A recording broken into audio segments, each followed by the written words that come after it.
Mayong hapon, Mindanao. Adlaw Martes, Setyembre 19, tuig 2023. Live gikan sa Brigada News Center.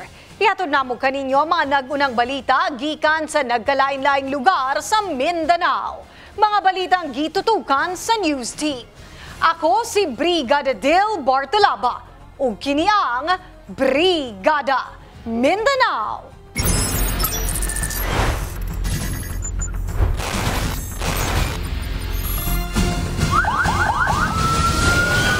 Mas palauman pa sa kapulisan.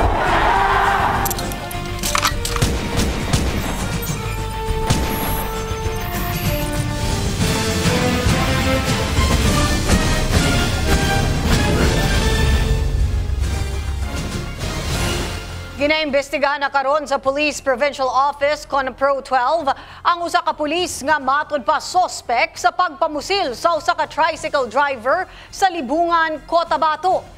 Ibrigada mo, Antoinette Sereneo.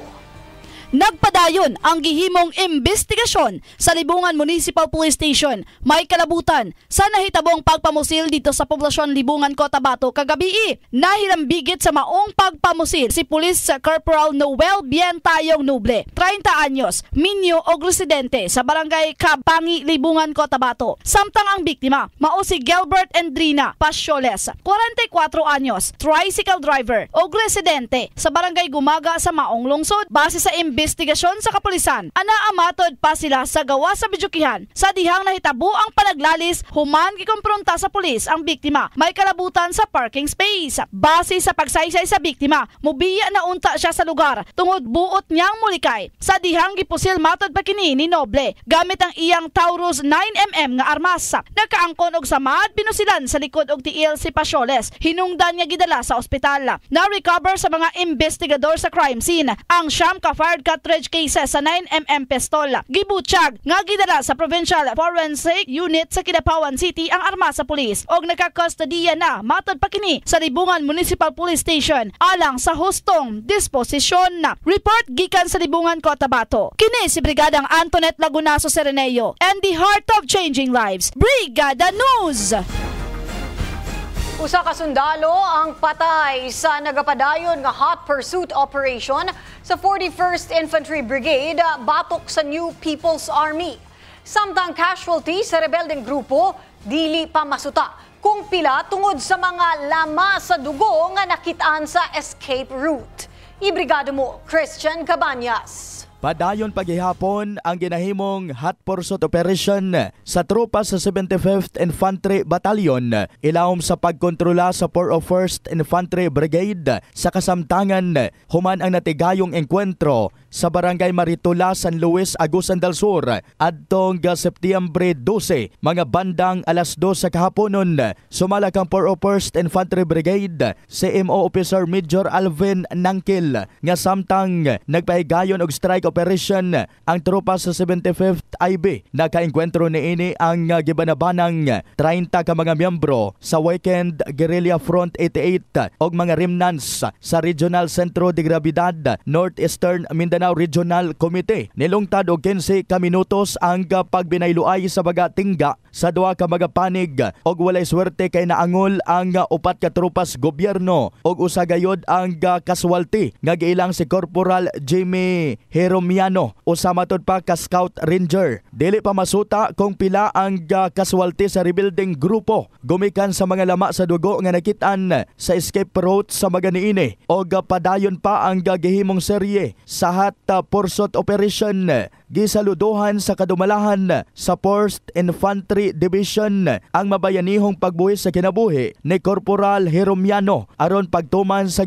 panumpaang serbisyo. Nanawagan si Major Nangkil sa tanabaga miyembro sa rebuilding New People's Army nga wala paghapon mutahan sa otoridad nga hunungon ang walay hinungdan nga pakigbisog tungod kay pareho lamang ang Pilipino nga nagbuhis sa matag bililhong kinabuhi. Kinsa kadto buot mutahan nga miyembro sa rebuilding grupo ang pwedeng mo-koordinar sa LGU, kapulisan, kasundaluhan o baka mga miyembro sa media susama ni ining Sibiyaan.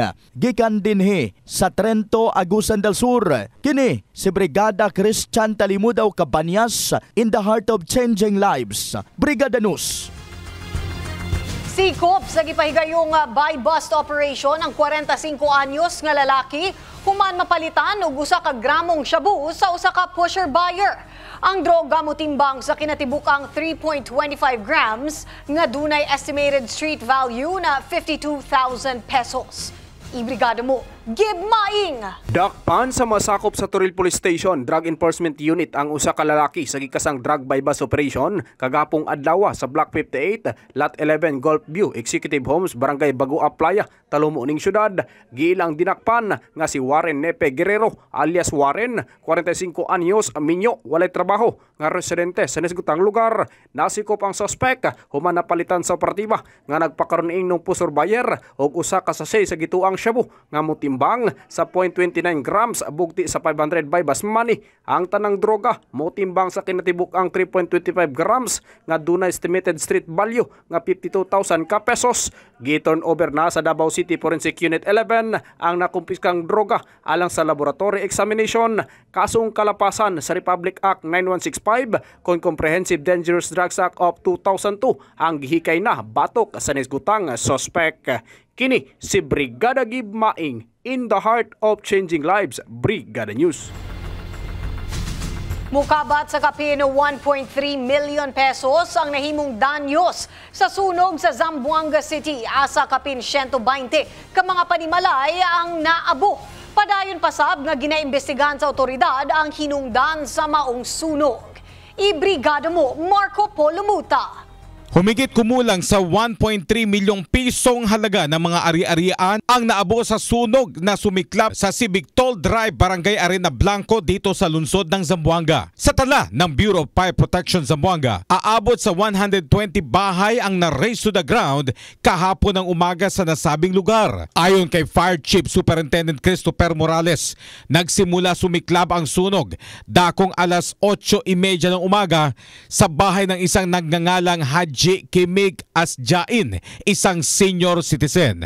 Ayon sa mga nakasaksi, sumabog di umano ang LPG ni Haji Asjain dahilan upang magsimula ang sunog hanggang sa tuluyang itong kumalat sa mga kabahayan. Mabilis na nilamon ng apoy ang mga katabing bahay dahil karamihan ay gawa lamang ito at aabot sa second alarm. Tinatayang umabot sa 700 mga individual sa naturang sunog at samantalang na malagi sa paaralang elementarya ng nasabing barangay. Bagaman walang naitalang casualty sa nasabing sunog, ay sinuguro ng pamahalang lokal ng Zamboanga na mabilis na mabigyan ng tulong ang mga nasunugan tulad na lamang ng food packs, sleeping and hygiene kits, habang patuloy pa rin isinasagawa ang profiling sa mga biktima.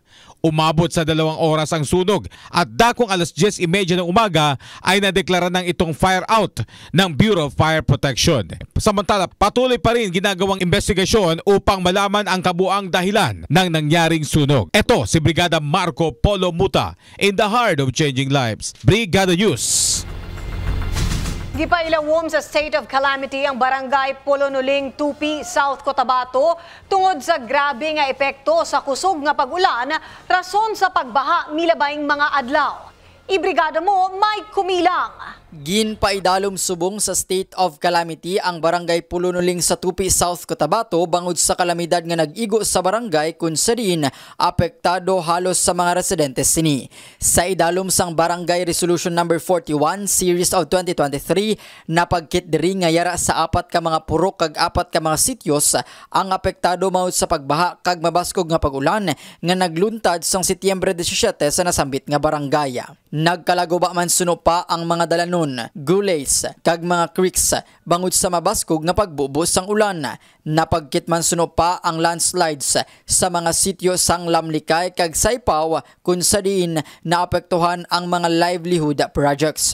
Sa datos nga ini, yara tanan sa 27 ka mga pamilya ang kasamtangan nga nagatinira sa evacuation center, samtang ang iban yara sa ilang mga paryente, apang ang iban nagpabilin sa ilang mga puluyan. Kaangot sini, apektado man ang mga agricultural, environmental, kag social activities sang barangay. Ini si Mike Kumilang, in the heart of changing lives, Brigada News. Kapin 29,000 ka mga pamilya sa Maguindanao del Sur ang nabahaan Tungod sa mga pag-ulan, sukad kaniadtong Domingo, mga magtutudlo sa usa ka eskwelahan sa Pagalungan misakay og bangka aron makaadto sa ilang mga classroom. Ibrigado mo, Eva Molina.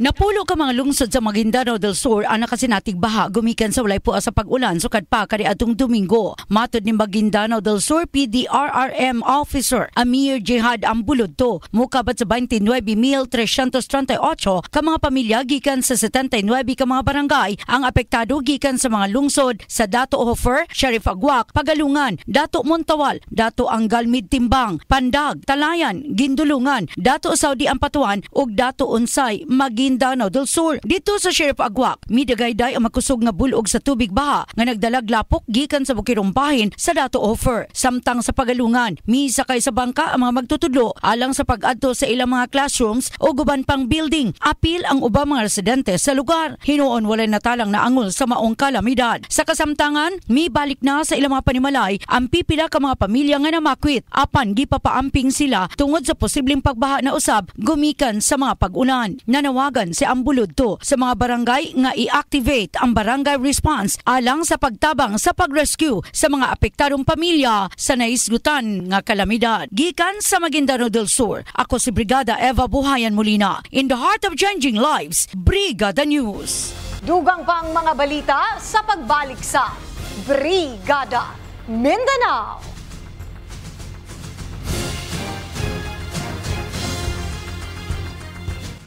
By bus operation ang 35 anyos nga lalaki nga matud pa nagabaligyaw illegal nga droga sa Purok 5 poblasyon na halapitan San Fernando, Bukidnon. Ibrigado mo, Romeleda. Nabalhog sa bilangguan ang usa ka lalaki nga giilang si Wilfredo Salahag Neri Jr. Hamtong ang pagidaron niya lumulupyo sa Purok 2 Batangan, Valencia City, human madakpi sa drug bypass operation sa kapulisan sa San Fernando, Bukidnon. Alauna pa lang sa hapon kagahapong adlaw, gi-briefing na sa mga personahe sa San Fernando Police Station ng mga operatiba, kauban ang Brigada News Team aron ikasa ang drug bypass operation batok sa mga suspect sa Purok 5 poblasyon halapitan San Fernando, Bukidnon kagahapong adlaw. Human sa mong briefing, dali ang ipahigayon ng mga bypass operation kung asa positibo na palitan ng suspect o usa ka sachet kadunay sulod ng ituhang shabu gamit ng 500 peso bill nga bypass money. Samtang nakuha usab sa iyang posisyon ng kontrol ang lain pang duha ka pakete sa gituhang ginadili nga droga ug uban pang drug paraphernalias. Samtang sigon kang Police Major Jose Renier Civilino, hipi sa San Fernando Municipal Police Station, wala sumala pa sila na monitor nga drug pusher sa ilang mismong munisipyo kundi mga dayo sumala pa kini nga namaligya lang sa ilahang lugar. Sir, no, kini nga tong suspect si Wilfredo Neri, no, nga taga Batangan, Valencia City, so adjacent nga municipality. So far based sa atong mga monitoring sa palibot, no, walay pusher sa San Fernando nga ingon mo dispatch, no. Di nato kalikayan na pipila ka mga users, no, and then katong supply is dili taga San Fernando. So meaning pipila na lang ka barangay po sa atong San Fernando nga wala nato ma-drug cleared, no. Sa 24 ka barangay sa San Fernando, Bukidnon, upat na lang niili ang wala gideklara nga gawas nun sa illegal nga droga. Apan may pasalig ang kapulisan nga padayon ng ilahang pagsumpo aron mahunong na ang pagkuyanap niini sa maong lungsod. Gikan sa San Fernando, Bukidnon, kini si Brigada Romilida in the heart of changing lives. Brigada News. Arestado ang 23 anyos nga lalaki human madakpan sa otoridad nga nagapadula matud pa og illegal number game sa Zamboanga del Norte. Ibrigado mo, Julius Monding.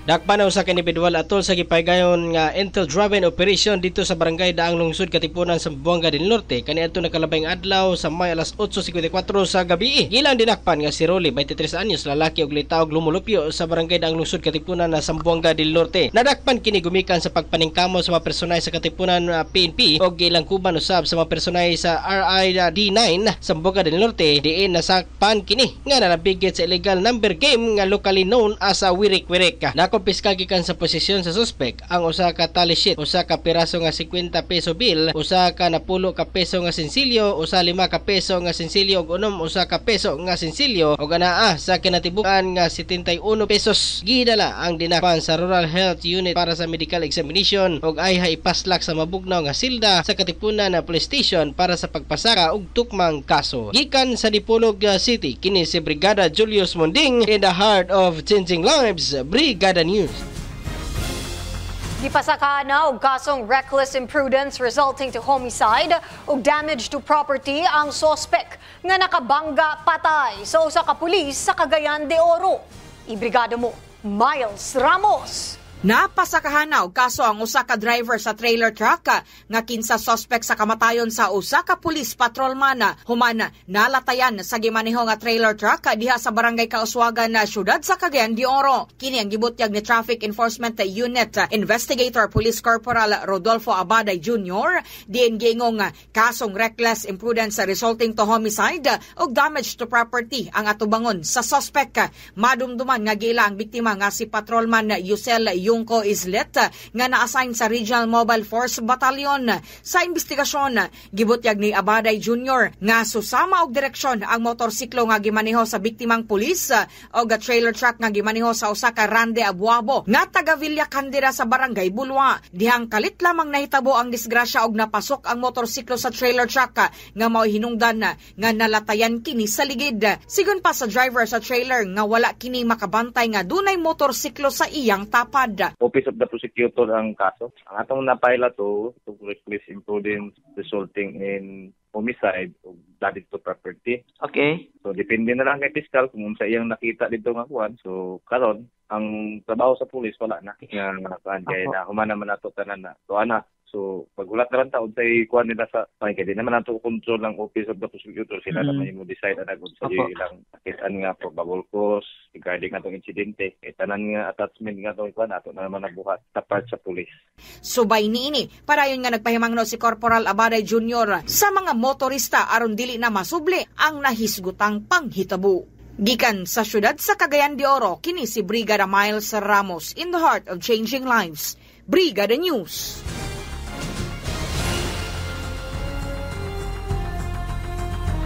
Miduyog sa mga residente sa Zamboanga del Sur si Senador Amy Marcos atol sa selebrasyon sa 71st araw ng Zamboanga del Sur. Ibrigada mo, Annalyn Calunod. Nilawas nga miduyog si Senador Amy Marcos sa 71st araw ng Zamboanga del Sur kagahapong adlaw sa Provincial Government Complex, Dao, Pagaden City. Gibutyag sa senadura atubangan sa mga kapitan nga usa siya sa hinungdan sa extension sa barangay ug SK election atol sa iyang pakigpulong malipayon nga gibalik lantaw sa senadura ang pagproklamar sa iyang amahan nga si kanhi President Ferdinand Marcos Sr. sa September 17, 1952, isip araw ng Zamboanga del Sur. Sa katapusan sa iyang mensahe, iyang gipasalamatan ang mga namunuan sa Zamboanga del Sur sa pagpangulo ni Governor Victor J.U. kinsa mao matud pa ang gadala sa probinsya sa tinuod nga kalambuan. Iyang giawhag ang mga katawhan sa pagtinabangay o paghiusa alang sa dugang kalambuan sa lalawigan. Kini si Annalyn Calunod in the heart of changing lives, Brigada News. Padayong gina-review sa Department of Education kon DepEd ang mga programa ilabi na ang K-12 program. Kanunay sad ang pagbisita ni VP o DepEd Secretary Sara Duterte sa mga eskwelahan na aron matutukan kung unsay mga problema ang mga nipatigbabaw.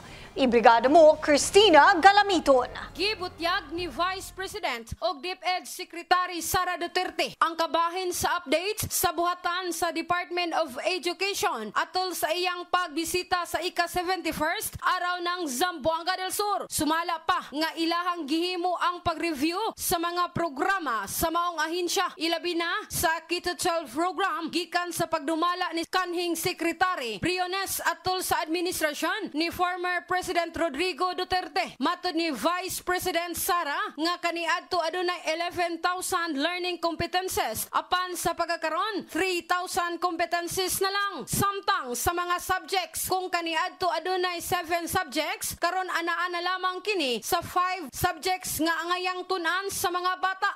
Ang gihimo karon ni Vice President Sara ang pagbisita kanunay sa mga eskwelahan sukad pa kaniadtong bulan sa Hulyo aron matutukan kung unsay mga problema sa matag eskwelahan. Kini si Christina Galamiton in the heart of changing lives. Brigada News.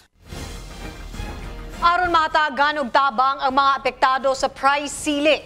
Nagtigom ang nagkandaiyang ahensya sa gobyerno sa Caraga Region asa nahisgutan ang sama sa Sustainable Livelihood Program o guban pang programa sa gobyerno.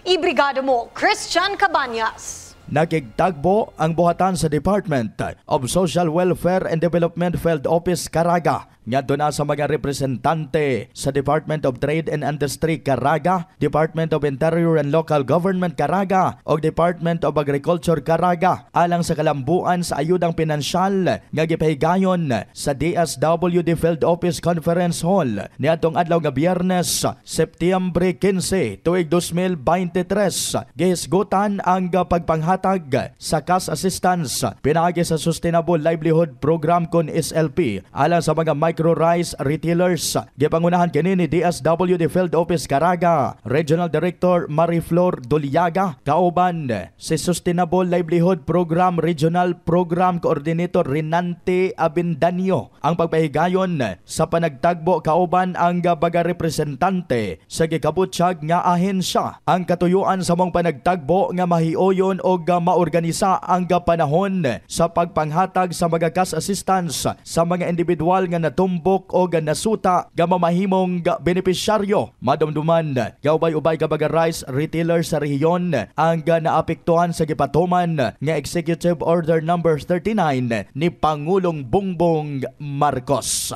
Gikan dinhi sa Trento, Agusan del Sur, in the heart of changing lives. Kini si Brigada Christian Talimudaw Cabanyas, Brigada News. Padayon ang mga aktibidad sa kapulisan sa Malita Municipal Police Station alang sa ilang serbisyo publiko.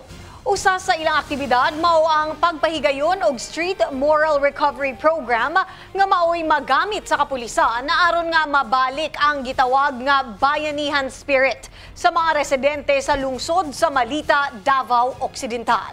Ibrigada mo, Deno Tolentino. Padayon ang mga aktibidad sa mga kapulisan sa Malita Municipal Police Station alang sa ilang serbisyo publiko. Usa sa ilang mga aktibidad mao ang pagpahigayon og Street Moral Recovery Program nga mao'y magamit sa kapulisan aron nga mabalik ang ginatawag nga bayanihan spirit sa mga residente sa lungsod sa Malita, Davao Occidental. Ang aktibidad ubos kini sa supervisyon ni Acting Chief of Police nga si Police Lieutenant Colonel Exor Relatado kung nasa ang gipahigayong aktibidad makapakusog sa moral resources sa mga residente nga nakaangkla sa kultura sa katawang Pilipino mao ang kinaiya og maayong pamatasan nga makadiyos, makataog, makalikasan. Atol sa street campaign sa mga kapulisan alang sa moral renewal pinaagi sa paghatag og gospel magazine nga mao'y butang o balasahon nga makatabang sa katawan nga mahimo silang Dios nun. Epektibo og responsableng katawan sa Malita, Davao Occidental. Una sa ang maong aktibidad mao'y oportunidad usab sa kapulisan nga masangyaw ang maayong balita sa mensahe sa atong kahitasan. Una sa sigon pa ni Police Lieutenant Colonel Relatado, pinaagi niining aktibidad sa Malita Municipal Police Station ang tulunan sa Ginoo matinud-anon nilang mabutyag ngadto sa katawan ug mao'y mahimong hinungdan sa kaayuan sa tanan. Kini si Brigada Dino Tolentino in the heart of changing lives, Brigada News.